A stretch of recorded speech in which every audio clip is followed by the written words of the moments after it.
बहुत समय पहले की बात है। किसी नगरी में एक छोटी सी नीची जात की अछूत कन्या रहा करती थी। वह अभी छोटी थी, लेकिन उसे बचपन से ही यह सिखाया जा रहा था कि हमें झुककर रहना होगा, क्योंकि हम नीची जात के हैं। हमें किसी से कोई सवाल नहीं करना, हमें हमेशा झुककर ही रहना होगा। किसी के सामने हम नजर नहीं उठा सकते। यह समाज हमें कभी भी हमारी जगह नहीं देगा। हम केवल सेवा करने के लिए बने हैं। ज्ञान पर हमारा कोई हक नहीं, फिर वो चाहे कोई भी ज्ञान क्यों ना हो, हमें उसे सीखने का कोई भी हक नहीं है।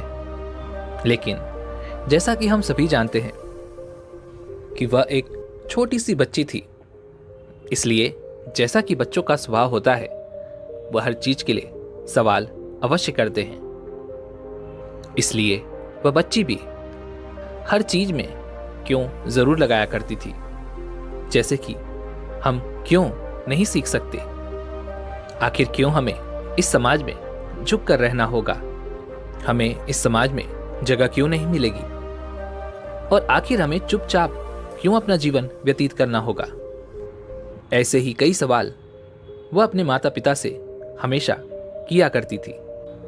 इसका जवाब देते हुए उस लड़की की मां उससे हमेशा बस यही कहा करती थी कि ये हमारे पूर्व जन्मों के कर्म हैं, हमारे पूर्व जन्मों के पाप हैं, जिस कारण हमें इस जन्म में एक अछूत की जिंदगी जीनी पड़ रही है। और अछूतों की जिंदगी ऐसी ही होती है। समय बीतता गया। समय बीतने के साथ साथ वह लड़की भी अब धीरे धीरे बड़ी होने लगी। लेकिन जैसा कि उसका बचपन का स्वभाव था, वह हर चीज में सवाल अवश्य करती थी। उसका स्वभाव बड़े होने के साथ भी अभी तक बदला नहीं था, जिस कारण उसे कई बार मार तक खानी पड़ चुकी थी। एक दिन वह एक रास्ते से होकर गुजर रही थी। तभी उसने देखा कि एक गुरुवर कुछ लड़के और लड़कियों को नृत्य सिखा रहे थे, गायन सिखा रहे थे। वह नृत्य और गाना सुनकर उसके मन में भी नृत्य और गायन करने की चाहत पैदा हो गई। वह नृत्य और गायन सीखना चाहती थी, जिस कारण वह उन गुरुवर के पास पहुंची, उन्हें प्रणाम किया और फिर उनसे कहने लगी, हे गुरुवर, मुझे भी गायन सिखा दीजिए, मुझे भी नृत्य करना है। क्या आप मुझे गायन और नृत्य सिखा सकते हैं? इस पर वह गुरुवर उस लड़की से पूछते हैं, बेटा, तुम किस घराने से ताल्लुक रखती हो? आखिर तुम किस जाति की हो? इसका जवाब देते हुए उस लड़की ने साफ और सच कहा। उसने कहा, हे गुरुवर, मैं अछूत हूं, मैं नीची जाति की हूं, लेकिन मुझे नृत्य और गायन बहुत अच्छा लगता है और मैं यह सीखना चाहती हूं।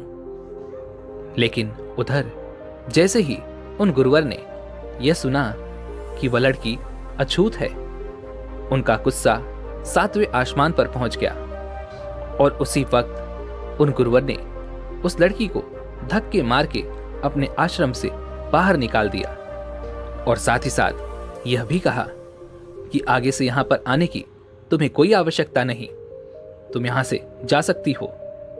ज्ञान तुम लोगों के लिए बिल्कुल नहीं है, तुम्हें मेरे इस आश्रम को भ्रष्ट करने की कोई आवश्यकता नहीं।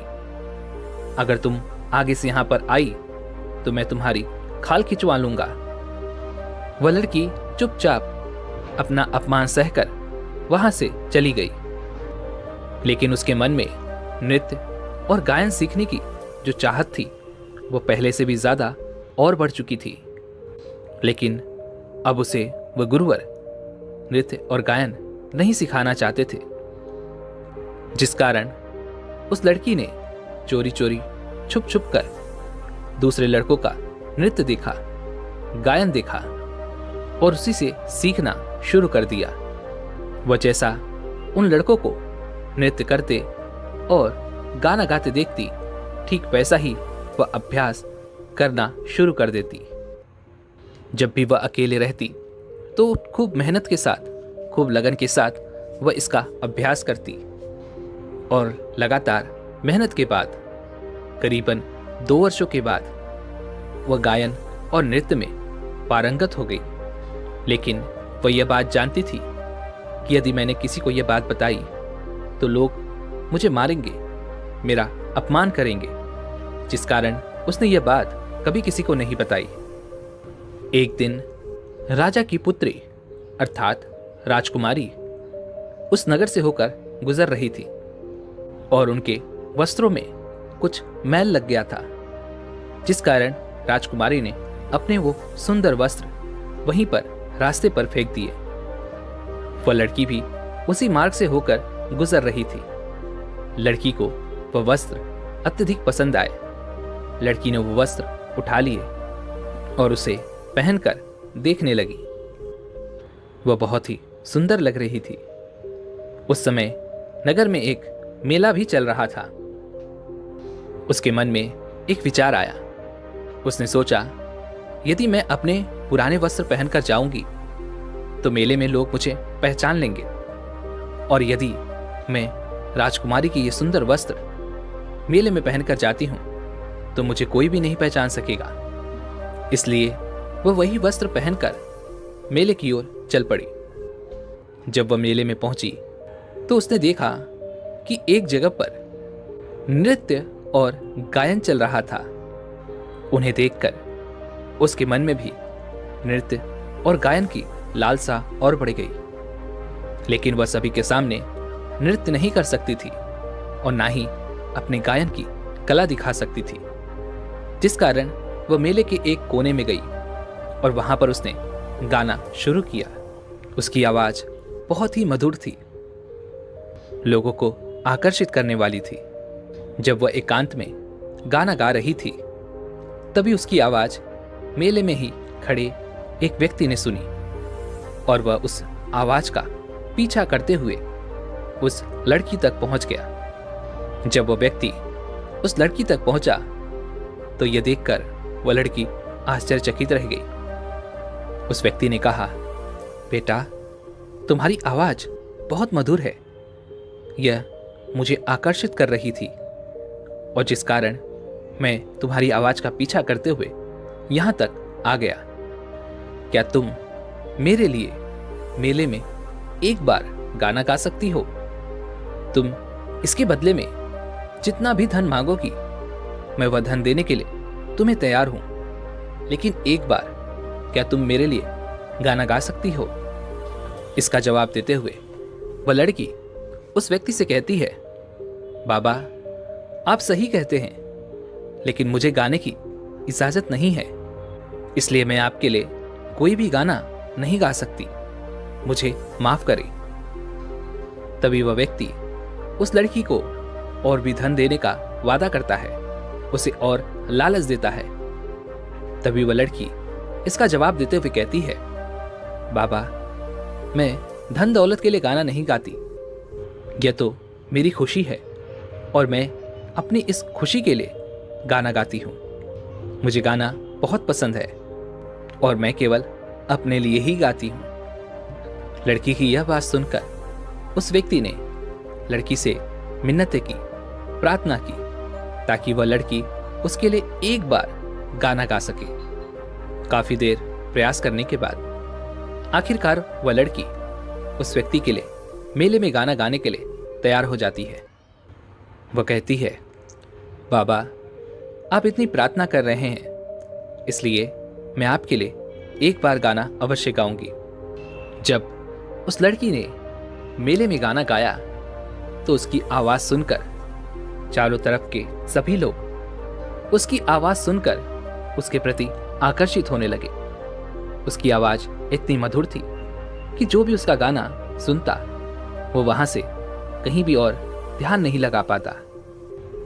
वहां पर उपस्थित हर एक व्यक्ति उस लड़की की गायन का, उसकी आवाज को सराह रहे थे, उसकी तारीफ कर रहे थे। उसी मेले में राजा का एक अधिकारी भी था जो उस लड़की की आवाज सुनकर पूरी तरह से मंत्रमुग्ध हो चुका था। उसके मन में यह ख्याल आया, यदि मैं राजा के पास इस लड़की को ले जाऊं और इससे वहां पर गायन करवाऊं तो मैं अत्यधिक धन कमा सकता हूं। राजा अत्यधिक प्रसन्न होंगे और मुझे मुंह मांगी रकम भी मिल जाएगी। जैसे ही उस लड़की ने अपना गाना खत्म किया, राजा के उस अधिकारी ने उस लड़की के पास जाकर कहा, बेटा, तुम बहुत अच्छा गाती हो, तुम्हारी आवाज बहुत ही मधुर है और तुम्हारी आवाज में कुछ ऐसा जादू है जिससे मैं तुम्हारी आवाज के प्रति आकर्षित होता चला गया। क्या तुम एक बार राजा के समक्ष अपना गायन प्रस्तुत कर सकती हो? राजा तुम्हारी आवाज से अत्यधिक प्रसन्न होंगे और जो तुम चाहोगी वो तुम्हें अवश्य मिलेगा। यह सुनकर उस लड़की ने राजा के उस अधिकारी से कहा, बाबा, क्या आप सही कह रहे हैं? यदि मैं राजा को अपने गायन से, अपनी आवाज से प्रसन्न कर पाऊं तो मैं जो मांगू क्या वो मुझे मिलेगा? इस पर वह अधिकारी उस लड़की से कहता है, हाँ बेटी, तुम जो कुछ भी चाहोगी वो तुम्हें राजा अवश्य देंगे। तभी वह लड़की कुछ देर सोच विचार करती है और उसके मन में एक और ख्याल उत्पन्न होता है। वह कहती है, पर बाबा, आप मुझे नहीं जानते, मैं राजा के सामने नहीं गा सकती। पहले मेरे बारे में जान तो लीजिए कि मैं कौन हूं। लड़की की यह बात सुनकर राजा का वह अधिकारी उस लड़की से कहता है, बेटा, एक कलाकार की पहचान उसकी कला से की जाती है और तुम तो एक बहुत ही पहुंची हुई कलाकार हो। इससे ज्यादा और क्या जानना है? उस अधिकारी के मुख से यह बात सुनकर, बाबा, आप जो कह रहे हैं क्या यह सच है? क्या वाकई में कलाकार की पहचान केवल कला से की जाती है? क्या मैं अपनी कला से राजा को खुश कर सकती हूं? और यदि मैंने उन्हें खुश कर दिया तो जो मैं मांगूंगी क्या वह मुझे मिलेगा? यह बात सुनकर राजा का वह अधिकारी उस लड़की से कहता है, हाँ, तुम जो चाहोगी वो तुम्हें राजा अवश्य देंगे, लेकिन उससे पहले राजा को तुम्हें अपने गायन से और अपने नृत्य से खुश करना होगा, प्रसन्न करना होगा। यह बात सुनकर वह लड़की राजा के पास जाने के लिए तैयार हो जाती है और उस अधिकारी से कहती है, बाबा, अगर आप इतना कह रहे हैं तो ठीक है, मैं आपके साथ चलने के लिए तैयार हूं और मुझे खुद पर पूरा यकीन है कि राजा मेरा गायन सुनकर अत्यधिक प्रसन्न अवश्य हो जाएंगे। इतना कहकर वह लड़की राजा के उस अधिकारी के साथ चल पड़ती है। वह अधिकारी उस लड़की को भरे दरबार राजा के सामने ले जाता है और राजा से कहता है, हे महाराज, आपने आज तक एक से बढ़कर के एक गायक देखे होंगे, सभी के गाने भी आपने सुने होंगे, लेकिन जो बात इस लड़की की आवाज में है, इस लड़की की गायन में है, वह आपको आज से पहले कभी नहीं मिला होगा। इस लड़की की आवाज इतनी मधुर है, इतनी आकर्षित है कि आप एक बार इसका गायन सुन लेंगे तो इस लड़की की आवाज के प्रति मंत्रमुग्ध हो जाएंगे।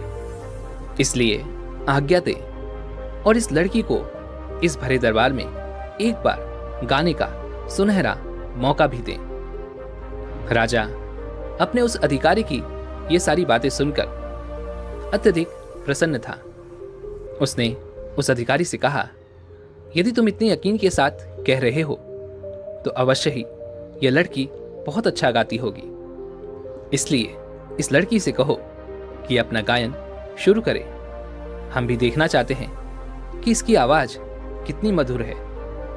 हम भी तो यह देखें कि आखिर यह बाकी सब गायकों से कितनी अलग है और इसमें ऐसी क्या खास बात है। राजा की आज्ञा पाकर वह लड़की बड़े राज दरबार में अपना गाना शुरू करती है। गाना सुनकर राज दरबार में उपस्थित हर एक व्यक्ति उस लड़की की आवाज की तारीफ करते थक नहीं रहा था। सभी बड़े खुश थे। राजा भी अपने आप को उस लड़की की प्रशंसा करने से रोक नहीं पाया। राजा ने उस लड़की की बहुत प्रशंसा की और खुश होकर अपने गले का कीमती हार उस लड़की को निकाल कर दे दिया और उस लड़की से कहा, बेटा, तुम जो मांगना चाहती हो मांग सकती हो। तुम्हारे अंदर वो प्रतिभा है जो आज तक हमने किसी गायक के अंदर नहीं देखी। तुम्हारी आवाज बहुत ही मीठी और मधुर है। तुम्हारी आवाज सभी को आकर्षित कर लेती है और हम तुम्हारे गायन से बहुत प्रसन्न हैं। तुम जो मांगोगी वो हम तुम्हें देने के लिए तैयार हैं। राजा के मुख से यह बात सुनकर वह लड़की अत्यधिक प्रसन्न हो गई। उसने राजा से कहा, हे राजन, क्या आप सच कह रहे हैं? मैं जो कुछ मांगूंगी क्या वो आप मुझे दे सकेंगे? इस पर राजा ने कहा, हाँ बेटी, तुम जो मांगोगी मैं तुम्हें वो देने के लिए तैयार हूं। तुम एक बार मांग कर तो देखो।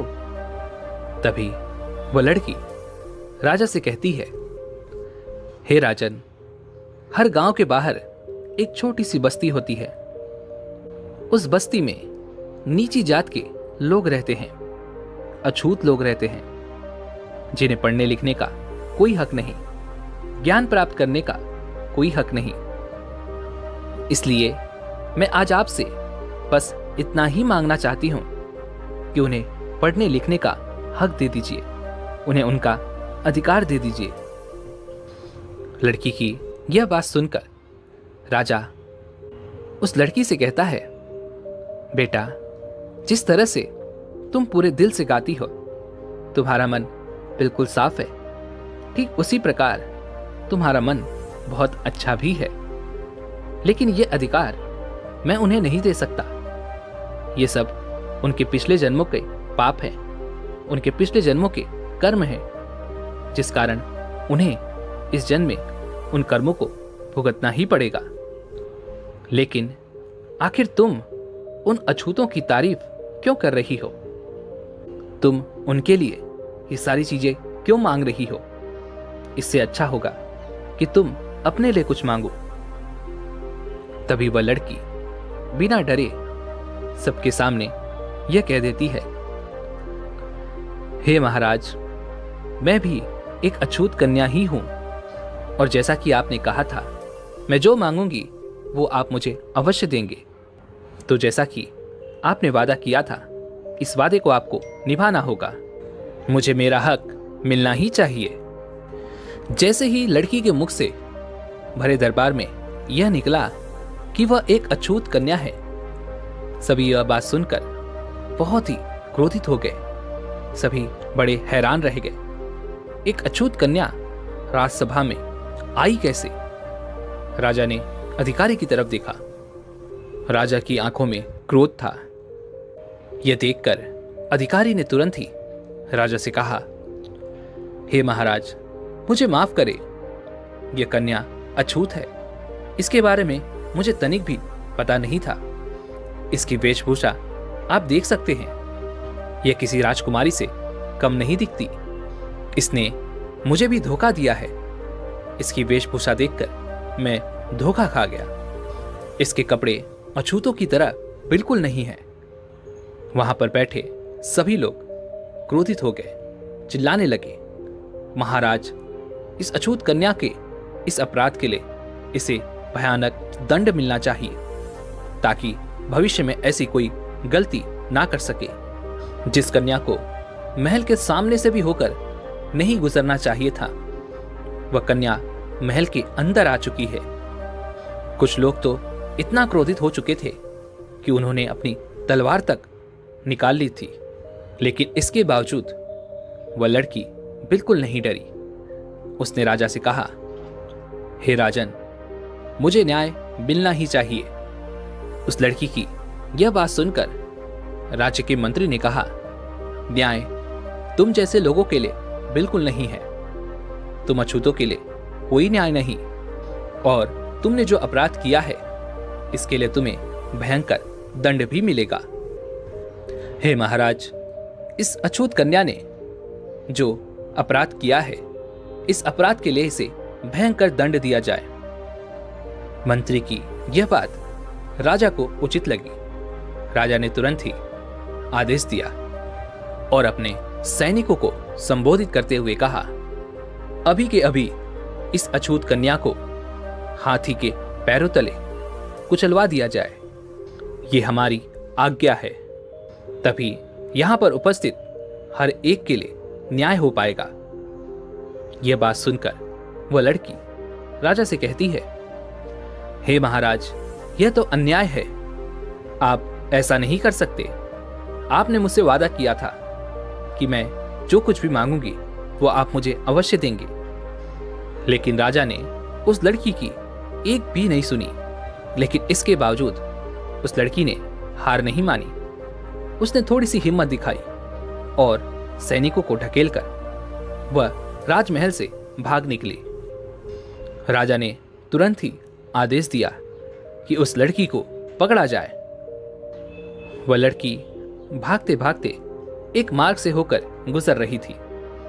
वह काफी थक चुकी थी। अब उसके अंदर भागने के लिए और ताकत नहीं बची हुई थी। वह भागते भागते जमीन पर नीचे गिर पड़ी।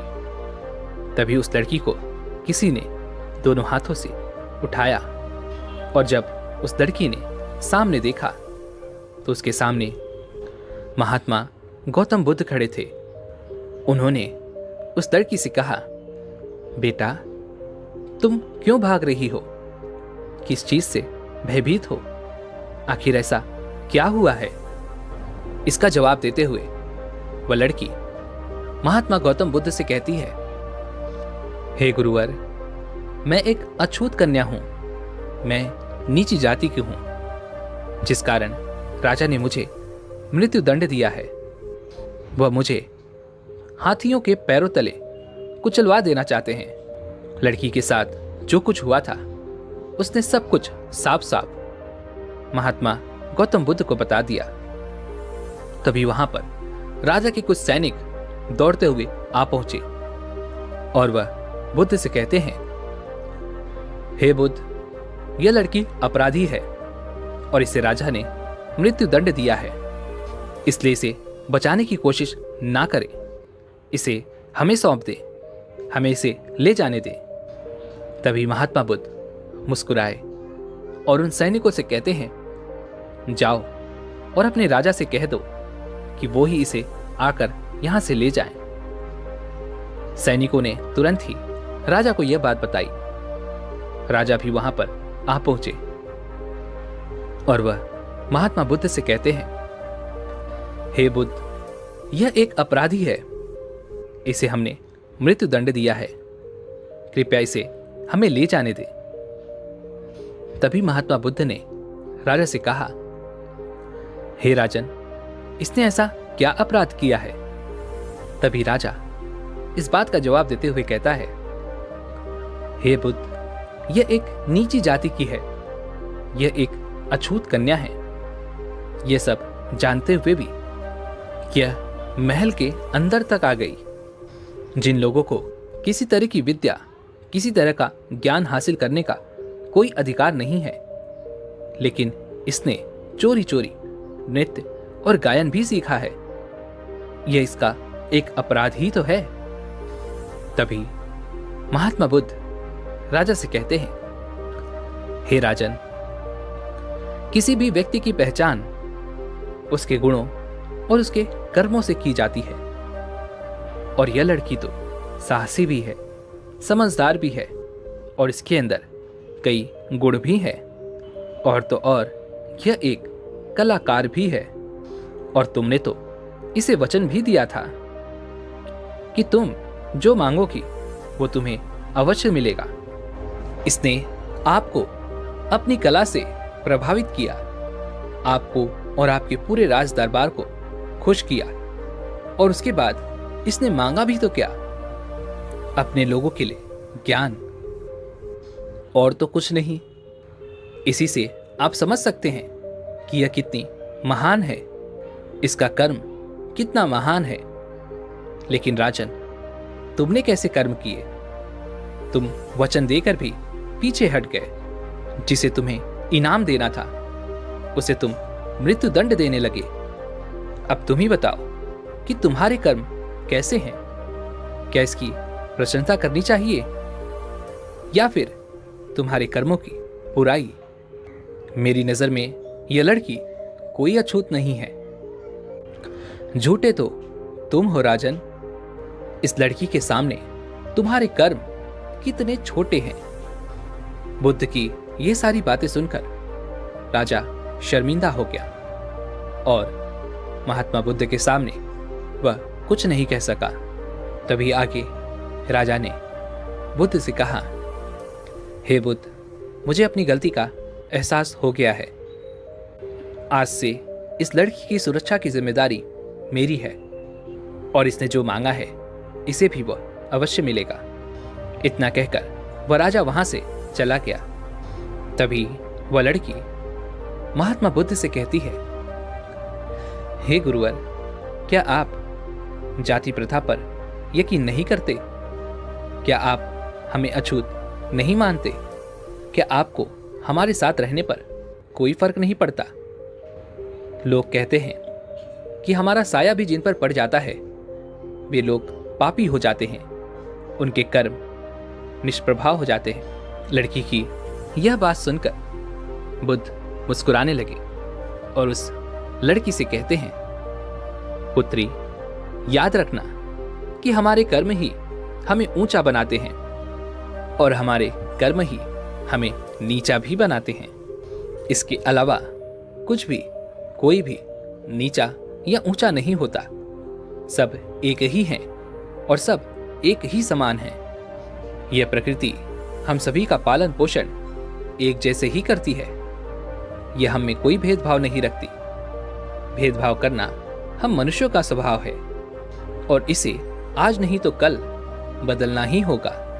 इसलिए तुम्हारे जीवन में चाहे कितनी भी परेशानियां, चाहे कैसी भी कठिन परिस्थितियां तुम्हारे सामने क्यों ना हो, कभी हार मत मानना और कभी भी सच का साथ मत छोड़ना। जो लोग अपने जीवन में सत्य की राह पर चलते हैं और कभी हार नहीं मानते, उन्हें जीतने से कोई नहीं रोक सकता। वे लोग उस मंजिल को पा ही लेते हैं जिसके लिए वो आगे बढ़ते हैं। और जो व्यक्ति हार कर बैठ जाता है वह कभी भी जीत नहीं सकता। वह हमेशा हारा हुआ ही रहेगा और वह उसे कभी नहीं पा सकता जो वह पाना चाहता है, बल्कि उनसे तो वह भी छीन लिया जाता है जो उनके पास है। इसलिए हमेशा कोशिश करते रहना चाहिए, आगे बढ़ते रहना चाहिए, तभी आप सफल हो पाएंगे, तभी आपको सफलता अवश्य मिलेगी। दोस्तों, उम्मीद है कि आपने आज के इस वीडियो से जरूर कुछ न कुछ सीखा होगा। तो आज की इस वीडियो को लाइक और अपने दोस्तों के साथ शेयर करना ना भूलें और हमें ऐसे ही सपोर्ट करने के लिए चैनल को सब्सक्राइब और घंटी बटन को भी जरूर दबा दें। चलिए मिलते हैं ऐसी एक और वीडियो में, तब तक के लिए अपना ख्याल रखें। धन्यवाद।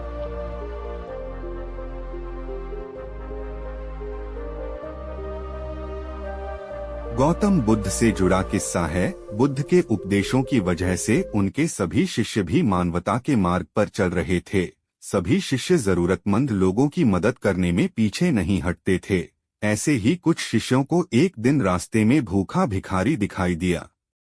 भूख की वजह से वह भिखारी बेहोश गया था। उसके आसपास कई लोग इकट्ठा हो गए थे, लेकिन कोई उसकी मदद नहीं कर रहा था। बुद्ध के एक शिष्य ने कहा कि अगर ये यहीं पड़ा रहा तो मर जाएगा। अंत समय में ये तथागत से ज्ञान की बातें सुन लेगा तो उसका जीवन धन्य हो जाएगा।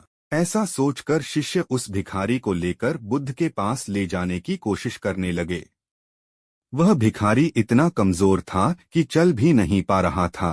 तब एक शिष्य बुद्ध पास के पहुंचा और उस भिखारी की बात बताई। बुद्ध तुरंत ही उस बेहोश भिखारी के पास पहुंच गए। बुद्ध को देखकर शिष्यों ने कहा कि ये व्यक्ति मृत्यु के निकट है, आप इसे ज्ञान की कुछ बातें बता दीजिए ताकि इसका जीवन धन्य हो जाए।